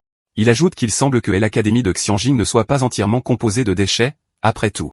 Ji-Yao peine à se relever et l'interroge. Elle dit que son uniforme scolaire appartient clairement à un étudiant de l'Académie Wixing de la ville de Huiyan et lui demande pourquoi il est venu dans leur donjon des novices pour massacrer des joueurs innocents. L'homme rit et répond qu'il n'y a pas de raison particulière. Il explique que sa tâche de premier changement de classe de niveau 10 lui a justement assigné l'objectif d'éliminer 50 joueurs. Avec une telle tâche, il ne pouvait pas se lancer dans une tuerie de masse dans le donjon de sa propre ville. Alors il a pris son petit avion privé jusqu'au donjon des novices de cette région et a éliminé tous ceux qu'il a rencontrés. Il termine en disant que si quelqu'un veut blâmer quelque chose, il devrait blâmer l'Académie de Shenzhen pour avoir les étudiants les plus nuls de toutes les villes. Il ricane et dit que si tu dois écraser quelqu'un, tu devrais choisir un Kakimu. Sur ce, il fonce droit sur Ji-Yao. Ji-Yao tente de riposter une fois de plus, invoquant encore plus de squelettes nécromantiques. Cependant, l'homme les transperce d'un coup de poing décontracté et les abat d'un seul coup. Il se moque d'elle, disant que ces jouets squelettes basiques ne peuvent même pas supporter un seul de ses coups. Ji-Yao sait qu'il a raison, mais elle n'a d'autre choix que de continuer à faire de son mieux. L'homme dit alors froidement que cette fois, il ne la laissera plus s'enfuir. Avec une lame couleur sang volant dans les airs, il lance une autre attaque directe sur elle. Alors que Ji-Yao voit l'attaque arriver, elle est vraiment terrifiée. Soudain, une autre taillade intervient sur le côté et dévie son attaque. L'homme se fige, regarde autour de lui avec incrédulité, et demande qui est là. Ji-Yao tourne également la tête, choqué. À ce moment, une voix se fait entendre et dit à sa camarade Ji-Yao qu'ils vont la couvrir. Ji-Yao regarde attentivement et reconnaît celui qui parle. C'est le camarade de classe qui voulait auparavant faire équipe avec Su-ming. Cette fois, il est venu l'aider. À 12h, une notification apparaît indiquant que des fragments de trésors ont été soumis. Su-ming pense qu'avec ça, la tâche devrait être considérée comme terminée. La notification le confirme immédiatement, annonçant que la tâche principale de changement de classe est terminée et qu'il a été promu via son premier changement de classe en tant que dieu de l'épée. Il est indiqué que tous les attributs ont augmenté de 10. La notification continue, annonçant un nouveau talent, corps d'épée originel, et indique que l'effet mythique a été amélioré. La puissance, la vitesse et la maîtrise de l'épée sont toutes doublées. Xu-Ming pense qu'avec ce bonus, il a maintenant beaucoup plus confiance pour défier le boss caché du donjon. Zhang Yanqing ne peut s'empêcher de s'exclamer avec émerveillement. Alors que Xu-Ming se retourne, une autre notification apparaît indiquant que le parchemin de compétence de soigneur d'âme a été utilisé avec succès. Zhang Yanqing est folle de joie alors que la notification continue, annonçant que la compétence amélioration d'âme a été obtenue. Elle décrit amélioration d'âme comme une compétence de haut grade platine avec une maîtrise de 0 sur 300 000. Elle consomme de la puissance d'âme pour s'activer, et une fois active, les points d'expérience gagnés par tous les membres de l'équipe augmentent de 200%. Voyant cela, Xu-Ming est choqué. Il dit qu'il n'arrive pas à le croire et qu'augmenter l'expérience de 200% est absurde. Il réalise qu'elle a débloqué au hasard une compétence divine pour monter de niveau et admet que sa chance est vraiment hors du commun. Après une brève pause, il soupire et dit que, compte tenu de cela, il a changé Davis. Il lui rappelle que tout à l'heure, elle voulait qu'il l'aide à traverser le donjon des novices, et maintenant, il accepte. Zhang Yanqing est ravi et dit que c'est super. Elle ajoute que les mercenaires engagés par sa sœur aînée n'ont pas réussi à s'échapper de la grotte des gobelins, mais avec un joueur comme lui pour la guider, ce sera certainement beaucoup plus sûr. Xu-Ming soupire intérieurement et pense qu'il n'aime pas vraiment les jeunes filles riches qui utilisent l'argent pour prendre des raccourcis. Cependant, pour le bien de cette compétence, il admet qu'il ne peut rien y faire. Un message arrive pour Xu-Ming. Il pense que c'est le message de Jiao. Au même moment, l'ennemi attaque toujours tous ceux qui essaient de sauver Jiao. Il est bien trop puissant pour que quiconque puisse lui faire face. Peu importe ce qu'il lui lance, il tranche et repousse tout nonchalamment. L'homme se moque et dit qu'il ne s'attendait pas à ce que quelqu'un puisse percer sa compétence. J est clairement terrifié. Un autre coéquipier crie et appelle son frère. Juste après, une voix annonce qu'une compétence a été activée, poignard volant de saignement. Avec cette attaque, encore plus de personnes sont éliminées. Jiao tremble et dit que ce type est beaucoup trop fort. Le chef d'équipe dit d'un air sombre que tous ses coéquipiers sont déjà tombés. Jiao ne revient pas et dit que l'Académie Wixing n'a en fait pas éveillé de personnes aussi puissantes. Le chef répond qu'il n'y a pas beaucoup de gens avec ce niveau de force. Il dit qu'avant de s'attaquer au donjon des novices, il a fait ses recherches. Il y a un éveillé d'une puissance écrasante qui utilise une lame, le génie fou de la ville voisine de Wuyan, Li Shengguang. Il a un talent inné 10 étoiles et une profession cachée appelée maniaque du saignement. Li Shengguang les regarde froidement et dit qu'il ne reste plus que 2. Il se plaint qu'ils lui ont fait perdre trop de temps et dit que sa progression n'est encore que de 35 sur 100. Le chef serre les dents et dit qu'en tant que profession à distance, il n'a aucun moyen de l'affronter s'il ne peut pas créer de distance. Jiao dit que son mana est déjà à sec et qu'elle ne peut plus invoquer des prix pour se couvrir. Le chef demande à Jiao s'ils peuvent encore attendre des renforts. À ce moment-là, un message de Xu-Ming apparaît. Jiao secoue la tête et dit qu'il n'y a pas de renfort. Li Shengguang ricane et dit qu'il semble qu'il soit complètement isolé et sans défense. Il déclare qu'il va d'abord éliminer cet archer agaçant et fonce droit sur le chef. Soudain, une voix appelle urgemment le nom de Jiao et dit au camarade Yanji de s'enfuir. Jiao s'avance à la place, faisant face à l'attaque de front. Elle dit qu'elle va le retenir ici et dit à Yiji de s'enfuir. Li Shengguang rit froidement et dit qu'elle se surestime. Il se moque d'elle, en disant qu'une mauviette comme elle n'a pas le droit de sauver les autres. Cette voix semble glacialement familière à Jiao. Soudain, un éclair rouge fend l'air, interceptant et anéantissant chaque attaque que Li Shengguang lui envoie. Puis une voix familière l'appelle par son nom. Jiao se fige et la reconnaît immédiatement, Xu-Ming. Alors que la poussière retombe, Xu-Ming se tient là, enfin arrivé. Il dit calmement qu'elle a absolument la capacité de sauver tout le monde. À ce moment-là, le message précédent est montré clairement. Jiao avait prévenu Xu-Ming qu'il y avait un danger extrême dans la zone 9h et qu'il ne devait absolument pas s'approcher. Elle ne s'attendait pas à ce que quelqu'un vienne. Tout ce qu'elle voulait, c'était que Xu-Ming ne soit pas blessé. Cependant, Xu-Ming est déjà arrivé. Il se souvient de tout ce que Jiao a fait pour lui. Il pense que dans sa vie antérieure, Jiao n'a craint aucun danger et s'est précipité pour le sauver. Dans cette vie, elle a de nouveau rencontré le danger, mais elle donne toujours la priorité à la protection des autres. Même maintenant, Jiao le gronde et lui dit qu'elle lui a déjà dit que cet endroit est dangereux. Xu-Ming la regarde et lui dit de ne pas toujours s'inquiéter des autres d'abord. Il dit que dans cette vie, il la protégera convenablement. Soudain, une épée se plante dans le sol juste à côté de Li Shengguang. Xu-Ming annonce calmement contrôleur d'épée, contrôle d'épée. L'expression de Li Shengguang change instantanément, et il crie sous le choc, demandant si c'est lui. L'instant d'après, Xu-Ming l'attaque droit à la tête. Li Shengguang le reconnaît immédiatement et crie que c'est ce contrôleur d'épée 10 étoiles. Xu-Ming l'appelle froidement le rouquin et frappe à nouveau, forçant Li Shengguang à reculer. Il demande si c'est lui qui a blessé Jiao. Yi Jian est témoin de tout et s'exclame sous le choc que le Xu-Ming 10 étoiles est incroyablement fort. Il dit que s'il fournit un soutien à distance, il pourrait en fait avoir une chance de gagner. Soudain, Yi Jian sent sa santé se rétablir rapidement. Il est stupéfait et demande qu'il est guéri. Jiao répond que c'est elle. Zhang Yanqing s'avance et se présente en disant qu'elle est la coéquipière de Xu-Ming. Elle explique qu'elle est une guérisseuse d'âme et qu'elle va aider à les soigner. Yi Jian est soulagé et dit que c'est incroyable d'avoir une guérisseuse dans l'équipe. Zhang Yanqing ajoute alors honnêtement qu'elle n'est pas encore très familière avec l'utilisation de ses compétences de guérison et qu'elle a besoin d'un peu de temps pour s'adapter. Jiao fronce les sourcils et demande pourquoi Su-Ming a soudainement une coéquipière alors qu'il avait dit qu'il ne ferait équipe avec personne. Elle se sent sincèrement déçue parce qu'elle voulait être sa coéquipière elle-même. Yijin s'excuse et dit qu'il espère que Zhang Yanqing pourra être rapide car c'est toujours très dangereux pour Su-Ming de combattre ce type seul. Cependant, au fond de lui, Yi Jian ne se sent étrangement pas trop inquiet. Cela le surprend même lui, et il marmonne, confus. Jiao écoute aussi attentivement tandis que Zhang Yanqing dit calmement que Su-Ming est très fort. Au même moment, Su-Ming domine complètement Li Shengwang. Le soi-disant génie fou qui visait à éliminer 50 joueurs est maintenant en train de se faire écraser. Sa progression est sur le point de s'arrêter net. Li Shengwang devient de plus en plus furieux et confus. Il ne peut pas comprendre comment Su-Ming, qui est censé n'être qu'un contrôleur d'épée, peut avoir des techniques de déplacement aussi terrifiantes. Il est rempli de frustration et d'incrédulité, incapable d'accepter ce qui se passe juste devant lui. Su-Ming se prépare pour une autre série de frappes, mais Li Shengwang recule de quelques pas. Il admet que comme attendu d'un éveillé 10 étoiles, la force de Shu Ming a en effet dépassé ses attentes. Il déclare qu'aujourd'hui, quoi qu'il arrive, lui, Li Shengwang, le maniaque de la lame 10 étoiles éveillé de la ville de Wuyan, verra qui est le plus fort, lui-même ou le contrôleur d'épée 10 étoiles de l'académie de bas étage de Xinjiang. En entendant ce nom, Su-Ming le reconnaît immédiatement et prononce le nom de Li Shengwang à voix haute. Dans sa tête, il pense qu'il a déjà entendu parler de ce type. Dans sa vie antérieure, Li Shengwang était en effet une figure assez célèbre. Il n'a jamais eu la chance de le rencontrer à l'époque, alors le rencontrer de manière inattendue si tôt dans cette vie semble intéressant.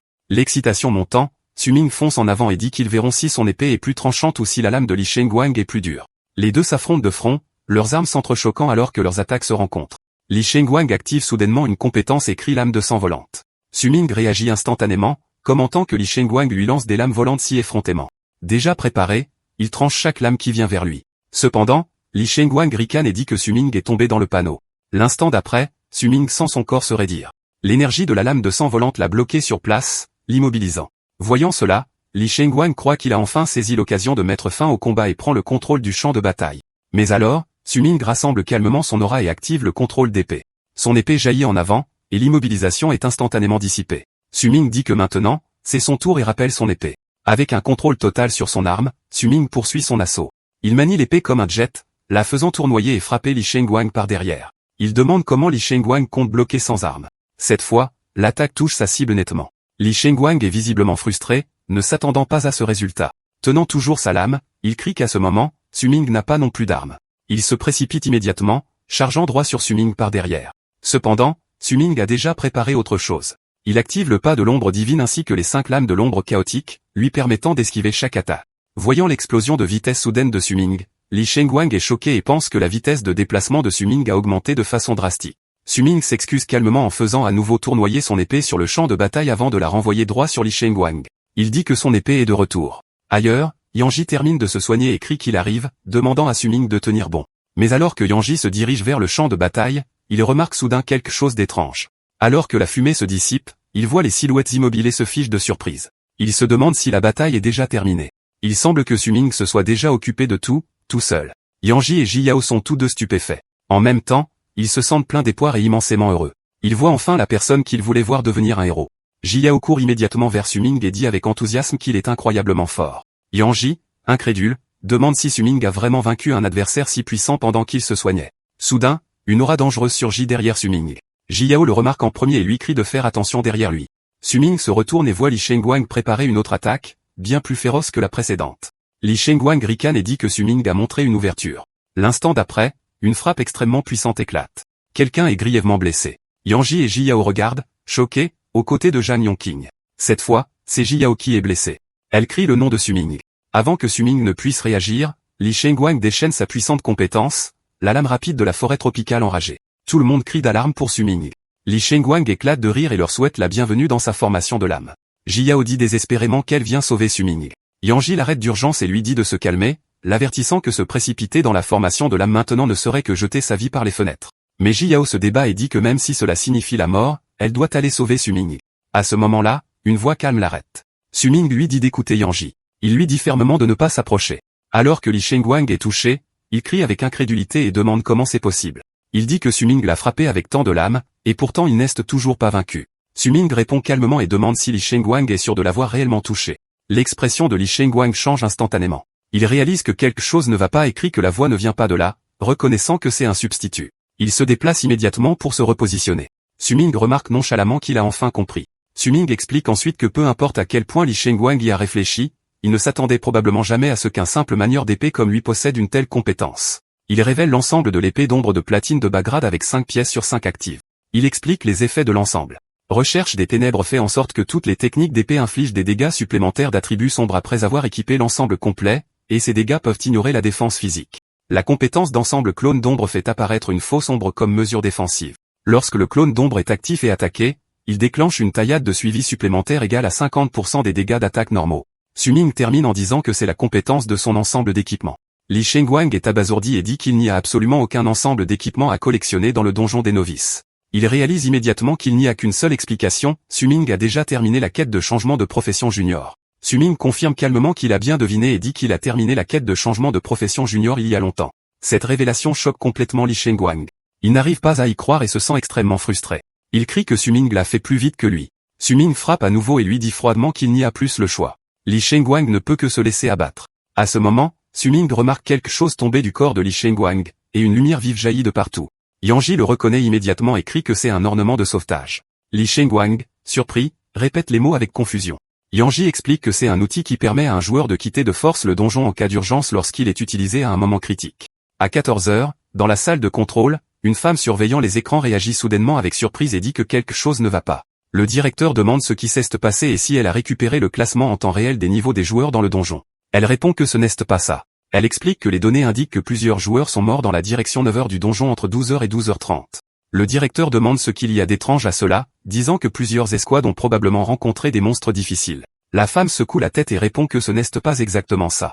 Elle explique que l'analyse des données montre que ces joueurs ont été éliminés par des données de joueurs n'appartenant pas à la région de la ville. Le directeur s'inquiète et dit que des données de joueurs n'appartenant pas à la région de la ville signifient que les villes voisines jouent encore des tours. Encore. Il leur ordonne de sauvegarder correctement tous les enregistrements de données. Il dit que le donjon des novices de chaque ville est en compétition pour le terminer en premier. Et en tant que dernière de la classe, l'Académie de Xinjiang est de nouveau devenue une cible d'intimidation. Il demande ensuite comment progresse la progression des étudiants dans le donjon en ce moment. La femme répond que la progression dans le donjon est bonne.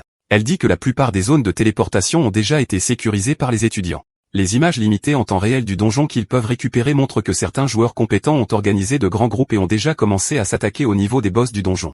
Elle ajoute que celui qui mène actuellement n'est autre que le jeune maître de la famille Zhang, le guerrier au marteau magique Beastar, Zhang Tang.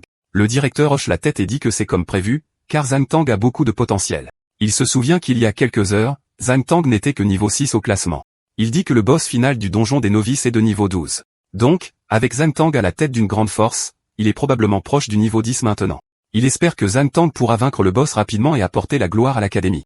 La femme répond que l'analyse des données du classement en temps réel vient de sortir. Elle confirme que la supposition du directeur était correcte et dit que Zhang Tang est déjà niveau 9 et proche du niveau 10. Elle ajoute qu'il est actuellement à égalité pour la première place du classement en temps réel. Le directeur est surpris et dit que s'il est à égalité pour la première place, alors l'autre doit être l'étudiant Yanji. La femme le confirme et dit oui. Elle ajoute ensuite que les deuxième et troisième places juste derrière sont toutes deux des étudiantes. L'une est l'invocatrice de mort-vivant Jiyao au niveau 7, et l'autre est la guérisseuse dame Zhang Yongqing au niveau 8. Le directeur remarque que même les étudiantes sont si prometteuses maintenant. Il demande ensuite s'ils ont vu l'étudiant Su-Ming.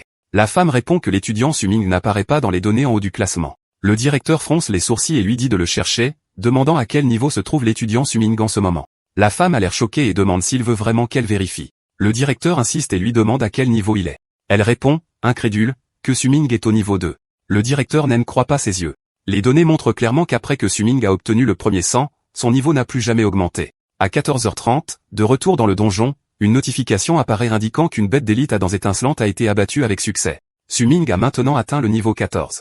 Le système le félicite et annonce qu'il est passé au niveau 14 et a débloqué une apparence d'ensemble cachée. Zhang Yaqing commente qu'en un peu plus de 2 heures de farm de monstres, ils ont déjà gagné plusieurs niveaux. Jiyao ajoute avec enthousiasme qu'elle est déjà niveau 10 et peut maintenant défier le boss du donjon. Elle dit que la raison pour laquelle ils ont progressé si vite est entièrement due à la compétence de Zhang Yaqing qui augmente l'expérience. Zhang Yaqing est également heureuse et dit qu'elle est contente d'avoir pu aider tant de gens. Elle ajoute qu'il devrait en fait remercier Su-Ming de lui avoir donné une compétence aussi incroyable. Jiyao est d'accord et dit que leur équipe actuelle est tout simplement trop forte. Elle souligne qu'ils ont les soins de Yaqing qui augmentent aussi l'expérience, le DPS précis à longue portée de Yanji, et ses propres invocations mignonnes pour assurer une couverture. Elle dit ensuite que le plus important de tout, c'est d'avoir un joueur aussi puissant que Su-Ming pour les diriger. Su-Ming répond modestement et dit qu'ils n'ont pas besoin d'être polis, car c'est leur propre force et qu'il ne fait que profiter de leur succès. Jiyao réagit avec surprise et demande si Su-Ming est sarcastique. Elle dit que s'il n'était pas venu les sauver, elle et Yanji seraient certainement morts sous la lame de Li Shengwang. Se remémorant ces moments terrifiants, elle ajoute que Su Ming était incroyablement formidable et beau lorsqu'il a combattu Li Shengwang.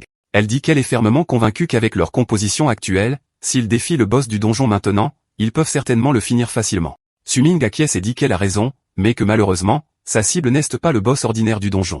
Il explique que ce qu'il veut défier, c'est le boss caché, encore plus puissant. Alors qu'il sort une clé, une notification apparaît indiquant qu'un objet a été obtenu sur la bête d'élite à dents étincelantes, la clé de l'ondulation de Léo. La notification explique que pour trouver le boss caché du donjon des novices, ils doivent d'abord résoudre 3 énigmes guidées par les données du donjon et collecter les 3 objets correspondants. Elle annonce la première énigme décrivant la lune d'argent près du rivage, les vagues vertes s'écartant, et l'armure rouge dormant au cœur de l'abîme froid. Su Ming explique que le lieu de déclenchement est lorsque la lune d'argent apparaît dans le ciel. Il dit que comme il n'y a pas de système météorologique dans le donjon des novices, il n'y a qu'un seul endroit où les plantes poussent naturellement en forme de lune. Il continue, expliquant que derrière la surface du lac se trouve l'emplacement exact du trésor caché. Il décrit comment les hauts du lac se transforment en brume en utilisant des pétales d'iris comme guide et que sous le sable englouti, l'armure garde l'ancienne alliance.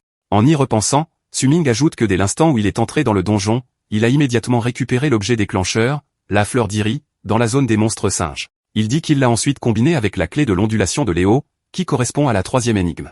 La 3e énigme décrit le fait de tenir une clé à motif d'étoile pour se refléter au fond du lac avec 9 ondulations encerclant le substrat rocheux et la nuit reposant sa tête sur son épée en attendant que la lumière brise les vagues troubles. Après avoir tout assemblé et fait quelques derniers ajustements, Su Ming confirme que cela a fonctionné.